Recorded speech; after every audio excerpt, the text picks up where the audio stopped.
Hello guys, magandang araw sa ating lahat. Sana nasa mabuting kalagayan kayo. Andito tayo ngayon sa ilalim ng common station sa kabaan ng IDSA upang talakayin ang napaka-controversial na common station kung bakit i-determinate ang kontrata nito. Ngayon, alamin natin kung bakit ganito ang kalagayan palunos-lunos ang sinapit ng common station. Tara! Ito yung ginagawang common station na kung saan pagsaluhan ng MRT3 at saka LRT1, halatang halata na nakatingga na yung mga materialis. Kasi sa ating Secretary ng Surveillance, Dison, halos kinakalawang na raw po ang mga materialis na nasa loob. Halos wala na ang gumagawa.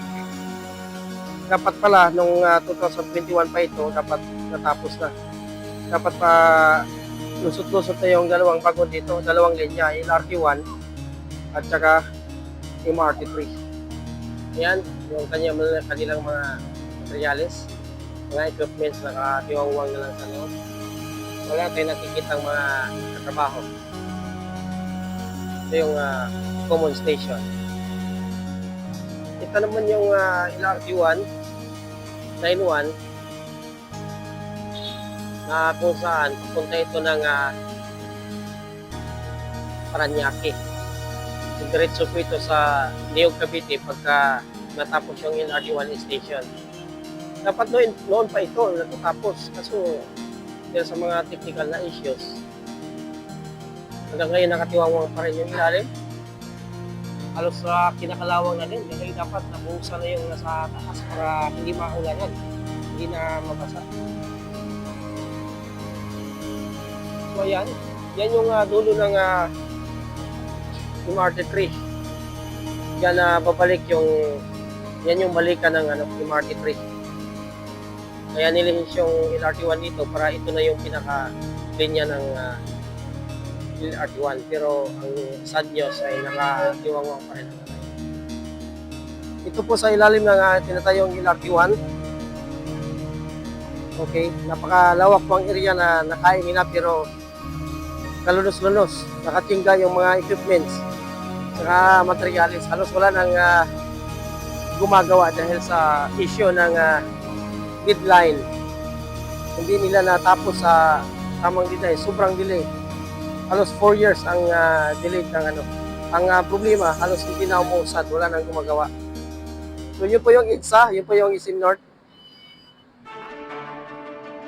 Okay. Sa unahan, andun yung ginagawang concourse. Napakaganda na sana. Ikukonekta dito sa common station. Pero, kunting kunting panalangin pa. Habang kalbaryo pa yung tatahakin natin dito. Tapos kito paano, kumaksyon ang present administration. Kailangan ng pamamahala ni Sir James Bison.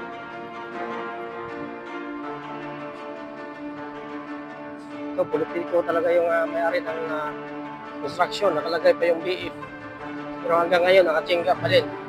Dapat yung mga commuters natin, dito na ang sakayan. Pero nakaharang. Silipin natin. Ayan. Hirap dumaan dito. Ang laking space na kinakain sa gilid ng EDSA. Pero hindi nagamit na maayos dahil nakatiwangwang yung mga materialis. Ito yung daanan papunta mula sa ISIM North. Kung babaybayin mo yung EDSA, ito yung daanan. Inipat ka. MRT3.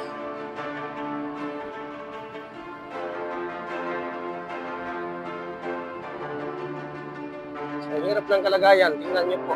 Ayan. Ang lawak-lawak ng nakain ng project. Pero hanggang ngayon, buti na lang ina-actionan agad ng PBBM administration. Kung hindi, kailan pa? Abuti na naman ang siyam-siyam. Kaya kung wala lang itong mga kung na-clear na sana itong mga nakaharang na ito, kung kinatapos nila ito, ang lawak sana ng alam nyo guys, napaka-traffic itong area na ito, lalo pagdating sa rush hours. Pero ang problema, ito, nakatingga yung mga dingding.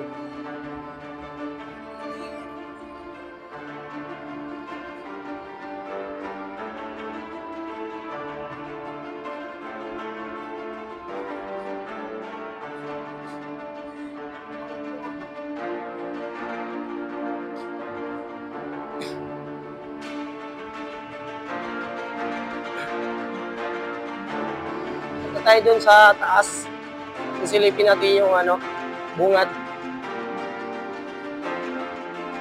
Dito tayo ngayon sa bungad ng Ayala Falls, may Trinoma. Ito yung baba ng MRT3. Tapos sa harapan natin, sisilipin natin yung itinatayong LRT1. Papunta roon sa pinaka-common station sana. Halata po guys, tingnan nyo po sa taas. Kitang-kita po natin yung poste. Yung kanyang pyramid. Pinakalawang na. Ang laki sana ng space dito sa baba, kung ito ay na-clearing nila, ilang taon nang nakatiwangwang. Dapat dito na yung mga commuter sa baba. Ang laki nang nawala sa EDSA. Dapat na bawasan yung traffic doon tuwing rush hours. Ang hirap lumusot dito kahit nakamotor tayo. Okay na sana doon sa taas. Nakalusot na yung MRT3. Pero ang sadyos talaga, natigil yung kanilang construction. Halos mga security guard na lang ang naiwan. Ang laki sana ng space kahit pagtabihin yung dalawang bus. Kayang-kaya, pero ang nangyari, ito yung kalagayan. Okay? Write comment below sa ating channel kung mayroon kayong opinion. So guys, pero nakakadismaya talaga.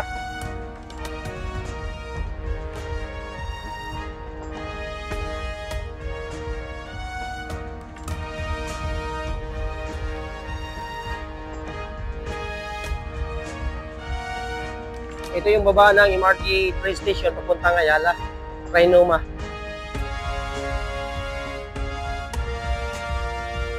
Alright, kitang-kita sa taas yung lunos sa kalagayan ng ginawang LRT1.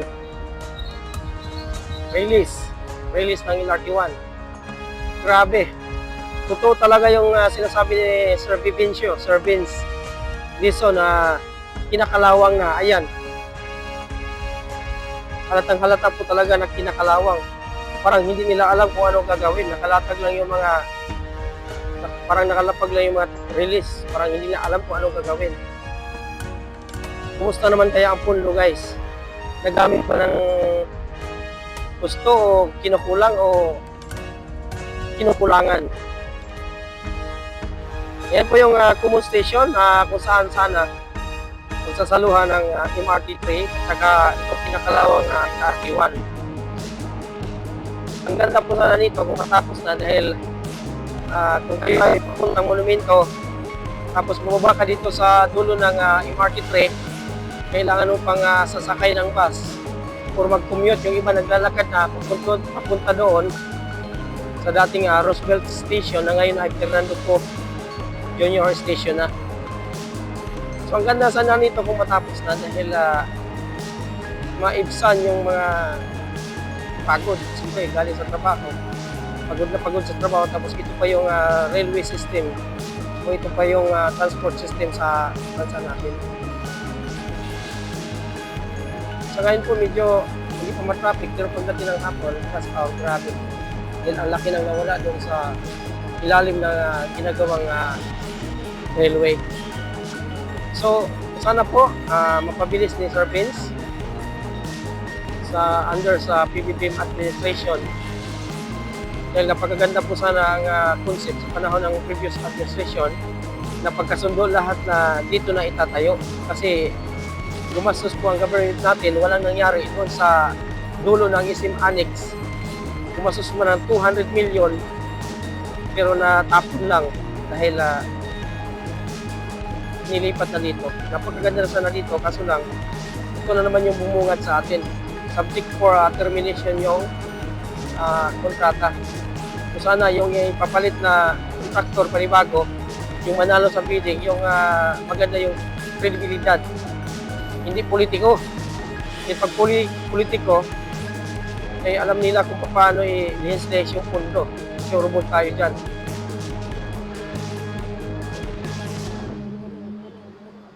So ayan guys, pasensya na, medyo nakakainit talaga ng ulo. Lalo na summer ngayon. Relax lang muna kayo dyan sa kung saan kayo. Dahil kumikilos na po ang ating administration. Punta tayo sa kabilang side guys. Ito guys, nagkahambala yung mga kanilang container van na kung saan ito dapat nagagamit sa mga tao araw-araw sa transportation, mga motorista natin. Pero ang tagal ng katiwangwang po talaga, ilang taon, since 2019. Okay, kaya grabe talaga, kalbaryo ang inaabot ng mga motorista tuwing hapon, tuwing rush hour.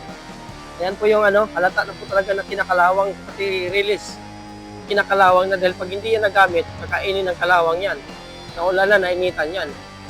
Just pa lang kung ginagamit, okay, napakinabangan ng gusto.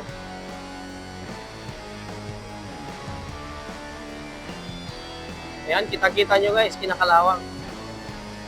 So sana itong ilalim na ito, magkaroon sila ng clearing operation at magamit na ito ng mga motorista. Kasi ang nandito sa baba, sa gilid lang din yung yung transport or pwedeng babaan, akyat sa sasakyan ng mga nagtataksi, okay? Mga motor, yung mga kumakanan doon sa may North Avenue, dapat nagamit na ito. So ayan yung MRT station. Dapat yung mga commuters dapat doon na sa unahan. Nagpang-abot na sana sila ng LRT1 para dire-diretso yung biyahe ng ating mga commuters. Hindi maglakad dito sa ilalim na mukhang delikado talaga. Yung kanina may nasundan tayo na tisod dahil mahaba yung kanyang takong. Ito yung baba ng MRT3 mula doon sa Ayala Mall sa Trinoma. Sa gilid ng ITSA.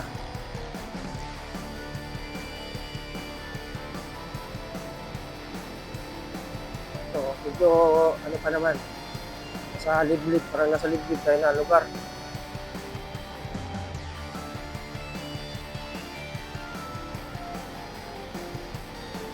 Tapos palyado pa yung escalator. Bungi, hindi nagagamit. Grabe, sayang yung pera nito. Yung servisyo nito, natatapon lang. Ayun dapat nagamit na ito.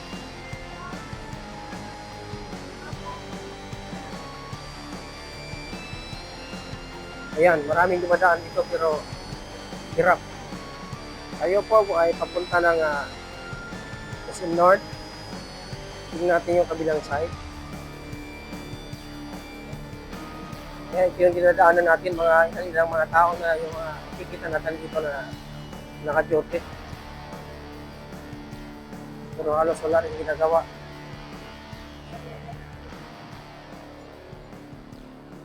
Yan, ang luwag-luwag sana nitong EDSA na ito kung sinusunod nila yung tamang deadline.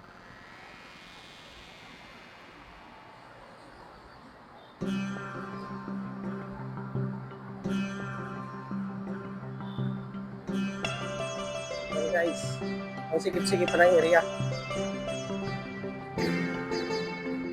Halos tao lang talaga ang magkasya Ito.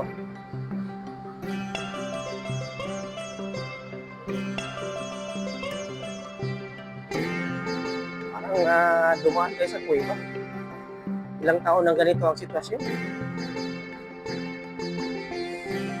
Kung natapos sana yon since 2021, consider natin yung pandemic, isang taon pa. At sabihin 2022, 2023, pero ano pizza na ngayon, 2025 na. Tapos ganito pa din, halos hindi hindi umuusad.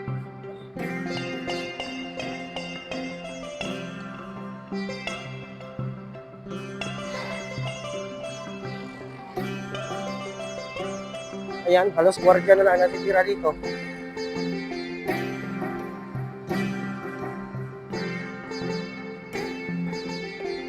Kumusta na kaya ang pondo na ginagamit dito?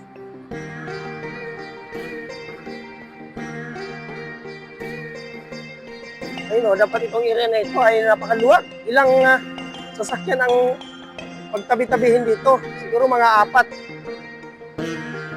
4 na sasakyan kaya. Pero tingnan nyo po kung anong kalagayan. Parang nasa bundok.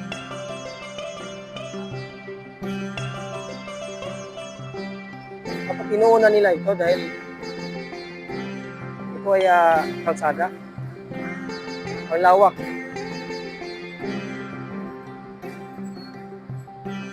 So, para tayong dumaan sa informal settlers.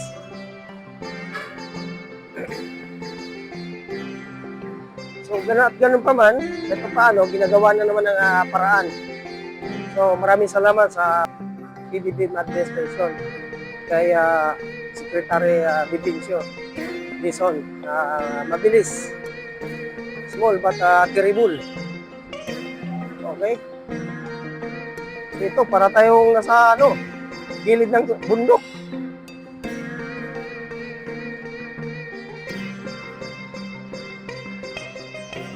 Layo na ng lakaran, tapos ganito pa ang kalagayan. Dahil nasa syudad kasi tayo, hindi sanay yung mga tao sa bundok.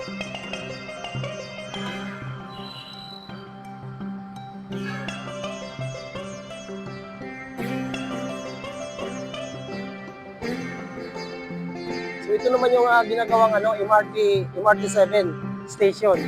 Punta ro doon sa pinaka station ng train. Ito yung babaan, dapat dito magkukonekta yung 3 station.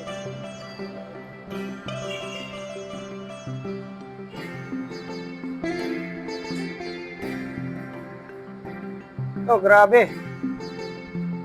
Hanip, ilang minuto tayong naglalakad. Sinubukan natin na baybayin ang mula SM North papunta doon sa MRT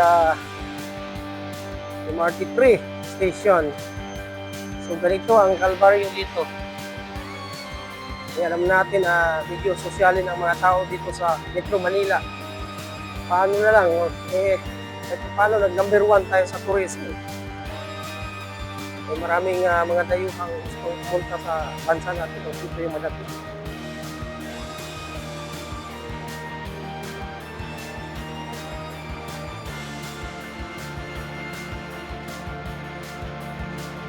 And guys, napakahirap yung daanan dito.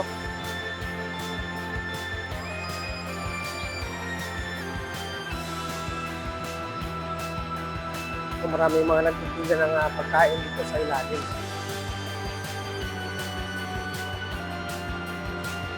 Ito yung ginagawang MRT 7. Tuloy-tuloy, napakadaming gumagawa. So, nung ginaan natin doon sa unahan, wala pa yung ginagawang pivot. Pero ngayon, ayan ang latag na sa taas. So, pupunik na dapat yan dito sa Kumon Station, pero natingga. Ito, busy-busy yung mga contractor dito. Iba contractor dito sa MRT 7, guys. Iba dito sa Kumon Station. So, hanggang dito lang po muna tayo, guys. Mag-ingat po tayo at God bless.